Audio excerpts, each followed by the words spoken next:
My intentions for this video are as such: for greater clarification and grounding, to create a more holistic framework of understanding, and this is really only meant for internal discussion and conversations within the dissident right sphere of particularly American politics.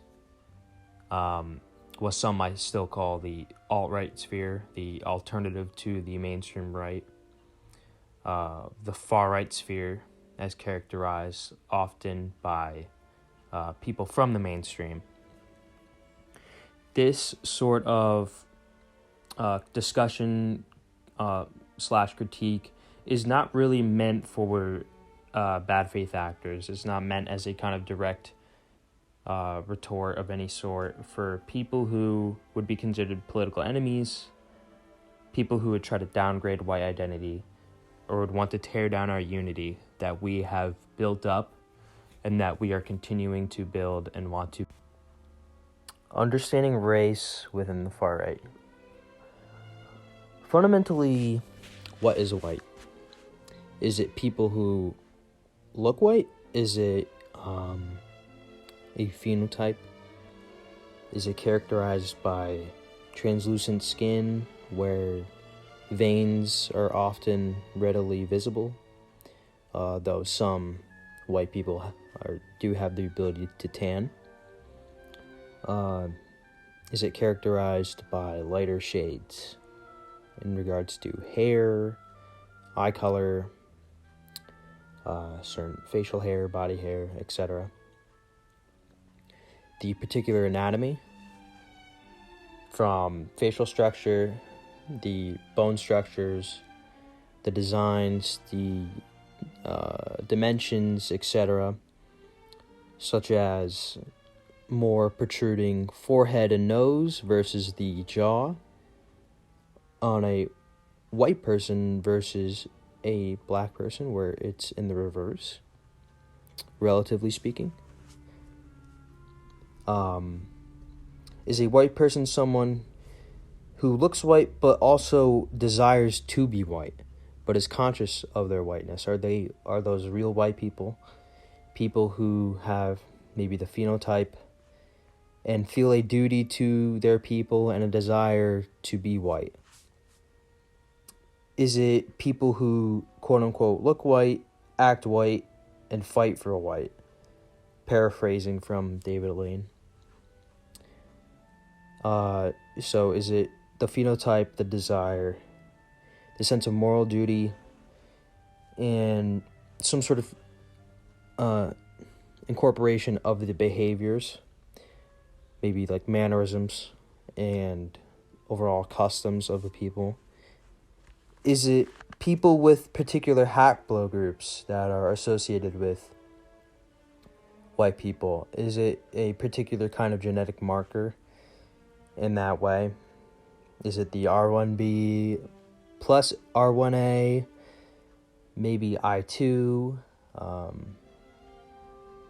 or I believe it's J2 is a very prevalent one in the Mediterranean region of Europe.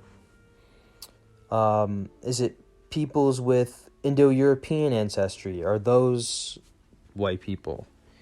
People whose culture descends from Indo-Europeans to some extent. Their linguistic track and outgrowth from the Indo-Europeans, having some sort of significant amount of genetics from the Indo-Europeans.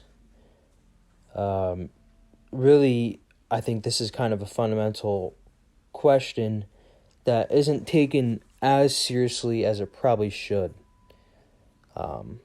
And this is really the point of this video, is examining really what is white and how can we ground it more from a philosophical perspective and do a sort of internal critique of our own positions. In regards to racial ontology, if race is going to be grounded as a real coherent ontology, it cannot be determined simply by genetic material and genetic affinity. These forms of materialistic empirical induction on their own can only point towards the possibility of such a thing as a racial ontology. Coherence and justification for such an ontology requires absolutism, which empirical induction can never grasp, because whenever a conscious agent declares such and such evidence grounds race as real and coherent, it can ultimately be questioned as arbitrary in its delineation in regards to and measurement of genetic material and genetic affinity, because what is logically justifying and grounding the standard by which it was determined that the sufficient materialistic empirical evidence gathered actually constitutes an absolute ontology in terms of epistemological certainty. That sounded like a lot of jargon, and I probably could have cut that up a little bit better.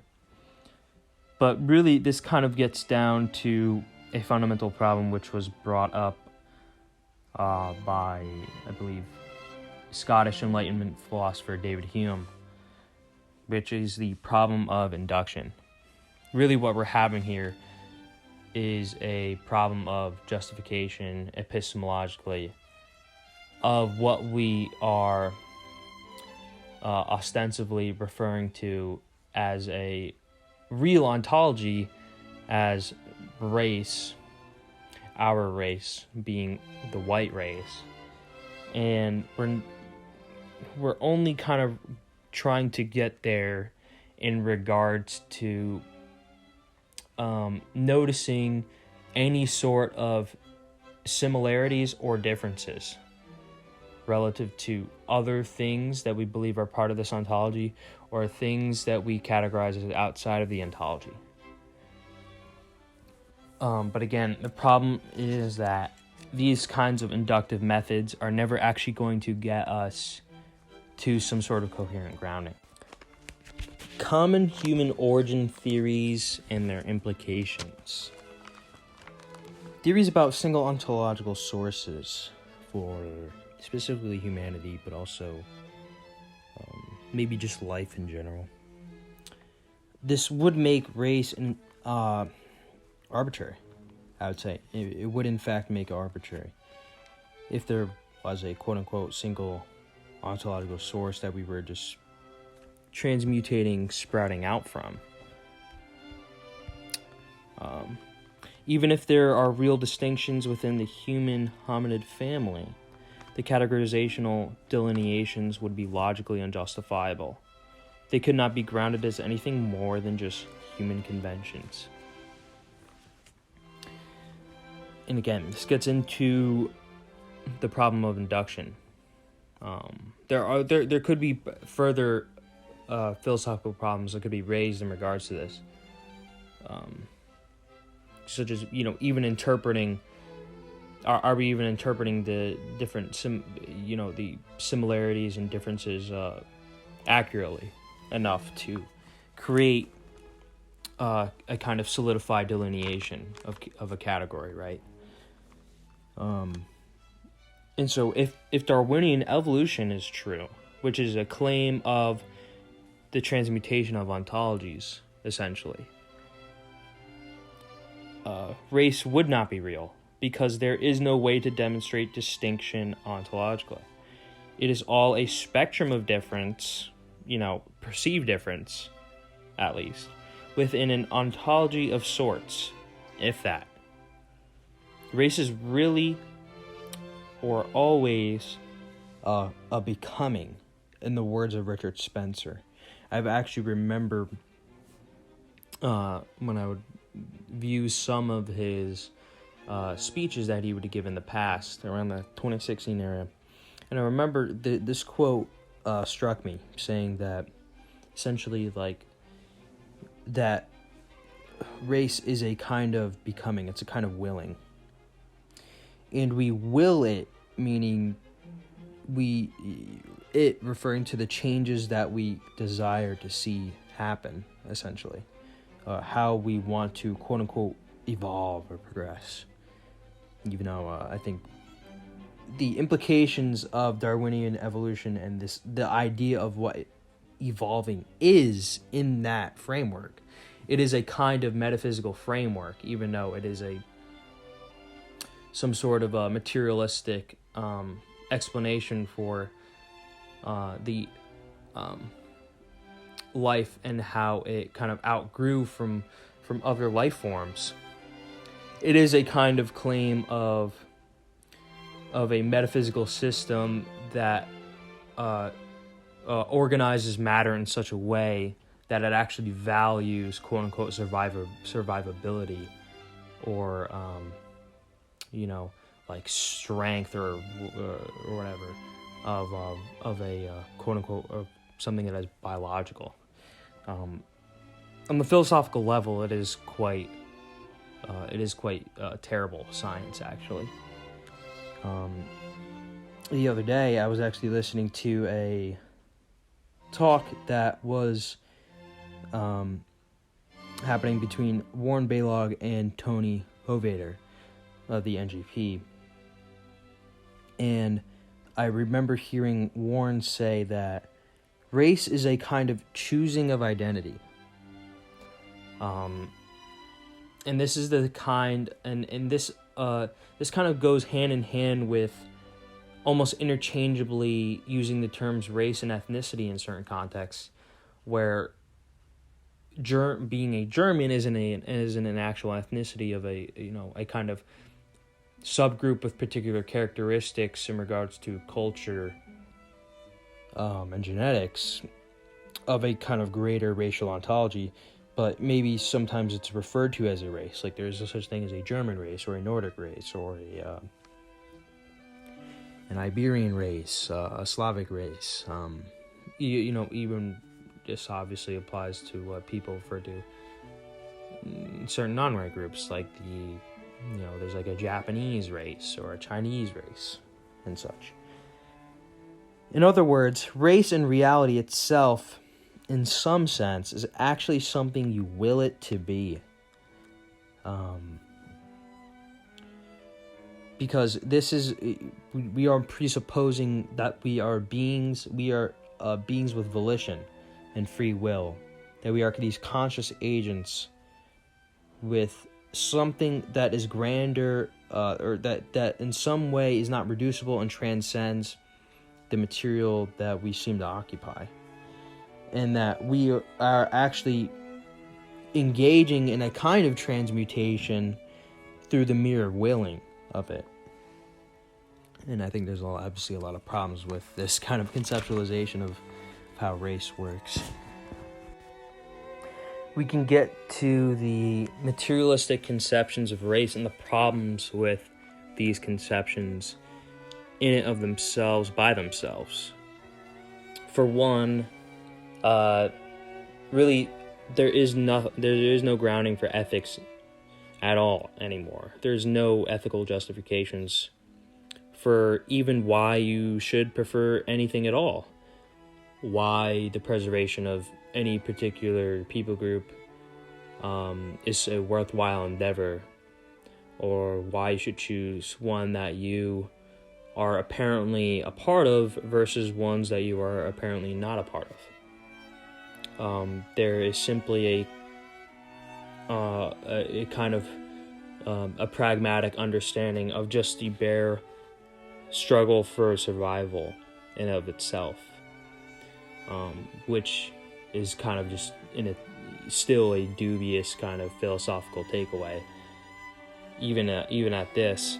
But even that is a kind of metaphysical, teleological conceptualization that we are applying to, even in a more fundamental sense, just kind of like the rearranging of matter. And there are, beyond the ethical problems, there are metaphysical problems, because we, in one sense, want to believe that we are people with volition and free will, and that there is some sort of transcendental unity of ourself in our personhood, our soul, our minds, that there's something characteristic about us that makes us human, that there's a kind of characteristic about us that is fundamental to us, that is our kind of race. But we have no actual framework or justification for how any of these metaphysical components of what we believe are human beings, how these interrelate, how we even know what they are or how they work, etc. And this is the problem with not addressing anything outside of bare materialism, because materialism is really just kind of a 2D simplification, reduction of reality to the point where you can't even actually have knowledge of anything. And metaphysics is, this is kind of like my analogy, it's like metaphysics is almost like it is that kind of, even beyond, the material world is three-dimensional, at least it seems that way perceptually, even though in this worldview, in materialism, you can't actually logically justify how that is. You can't justify that there is this sort of three-dimensional external world to yourself. Metaphysics is almost a kind of, it is a new dimension of thinking that of reality, that therefore actually gives reality, or it makes it so that there is this grounding for the meaning in reality of these things, that these things are actually real, and that not that they are in and of themselves purely they don't purely transcend the material, but they do interrelate with the material, and they are fundamental to the material world. My last section is in regards to this idea of willing of reality, the willing of reality, and this is a kind of critique of this. And you can kind of, I think, start this off with a kind of idea about the spectrum of will, these ideas of free will, whether it exists or it doesn't. And on one side you have the complete deterministic view, where free will is non-existent. And then you can have the other side. I guess really it's hard to even conceptualize what the complete opposite of that would be. Is it this idea of like libertarian free will, or maybe you have like libertarian free will in terms of like the philosophical sense, in like a kind of God status way, where you are the one that is world building, and that really for you there is no subjectivity. You are the definition of the objectivity, and that essentially the objectivity is just you. I think both sides of the spectrum, most people would agree are they wouldn't subscribe to, basically. That if anyone pressed, such as maybe Warren Balog or Richard Spencer, if they were pressed on these ideas in a more fundamental sense, I don't think they would agree with either of those. I think everyone kind of intuitively understands that there is a degree of determinism in the world, but then also there are free willing agents in the world, such as you and I. We are not purely determined by our genetics, by the nature of reality and such, but they certainly are a kind of they give context to what is actually possible, though, with our will. They give context to the possible.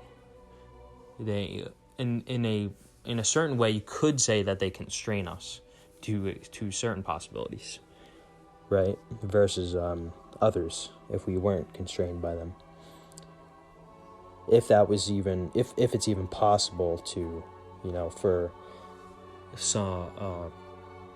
for these sorts of quote-unquote constraints to actually not exist. I mean, is that even possible? So my point with all this is that we actually need a kind of metaphysic for how this is the case, how this actually works. How is there an objective reality, a reality that is despite any subject's interpretation or willing, while also subjects with volition and the ability to interpret the reality are also existent? And this is kind of the thing I want to leave out there for people to think about.